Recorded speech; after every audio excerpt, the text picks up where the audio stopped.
Shorekeeper or Aero Rover, who is the better partner for Cartethyia and Ciaccona? And speaking of Ciaccona, how big of an improvement is she over the other options? Is she a must pull for Cartethyia? I'm a visual learner, so let's take them out in Tower of Adversity and check it. On the left side we have Aero Rover, on the right side we have Shorekeeper, both starting at almost the same time. Don't think I did not see you thinking about food Cartethyia, what was with that? I'm expecting Shorekeeper to take a little longer to get her rotation going for the first time because, well, I was completely wrong about that. They switched at almost the same time. It's actually pretty insane how in sync they are. Ruined. With that said, it took a little longer to get this video up because I had to farm 𝗖cie𝗽𝗆𝗵𝘁. I needed to upgrade Aero Rover's signature weapon, that blood-packed sword, because it's pretty much an extra skill for him and it is just fair to get it at high as possible. At rank 1 it provides 10% aero damage increase, I believe, and at rank 3 it is 18%. It almost doubles the buffing, so yeah, I had to upgrade it. Now, both of them are exactly neck and neck. On the right side, the damage is a little lagging behind, but that's because Cartethyia just switched a little later than on the left. Now, they are again neck and neck. They both switched to Ciaccona. It seems like Aero Rover's rotation is a little, just a tad little slower than Shorekeeper once she got going. And who is gonna win? Who is gonna win? The last 10%. The right side looks promising. They both are transforming Sailor Mooning at almost the same time. And we have a winner! Now, I have to reiterate, my Aero Rover has his weapon at rank 3, which means he's 2 ranks short of his max potential, 8% less aero damage amplification than the max, and he's at sequence 1, even though his sequences do absolutely nothing for Cartethyia. They're simply increases to his damage, which is nothing stellar.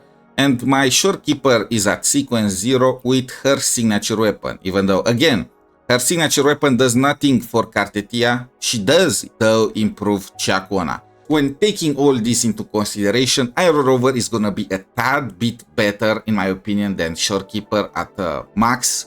And when you also consider that he's a completely F2P character, yeah, we have our winner.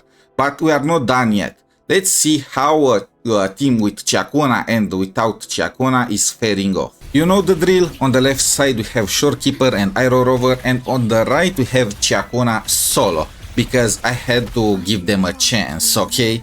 It's just fair. Let's speed it up.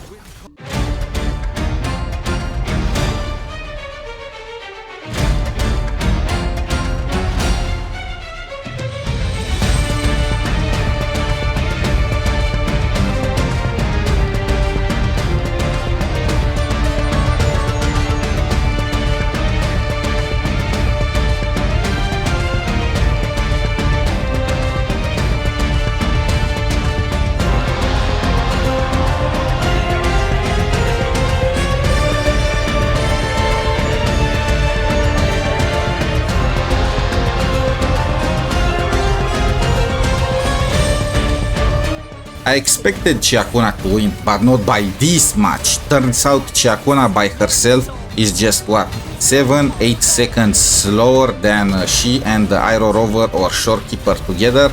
She carries the entire team. Those guys are still struggling here, by the way. The boss has more than 1/4 of his HP left. I think he had almost half of his HP left when the side with Ciaccona finished. Well, what can I say? Is Ciaccona must pull for Cartethyia?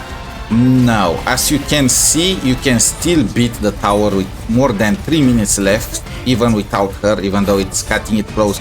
But she is definitely necessary if you want to maximize your Cartethyia, even more than sequences or signature weapons. Also, by the way, as a curiosity, I made a video where I did the tower with Cartethyia by herself, one elf army. And she managed to clear it in as much time as the side with the Aero Rover and Shorekeeper together. Make sure to check it out if you are interested. I left the link down below. I guess at the end of the day, the buffs Aero Rover and Shorekeeper provide by themselves are just enough to offset the field time that they take. That will be all, folks. Until next time, have a wonderful day, good luck to your pulls, and bye!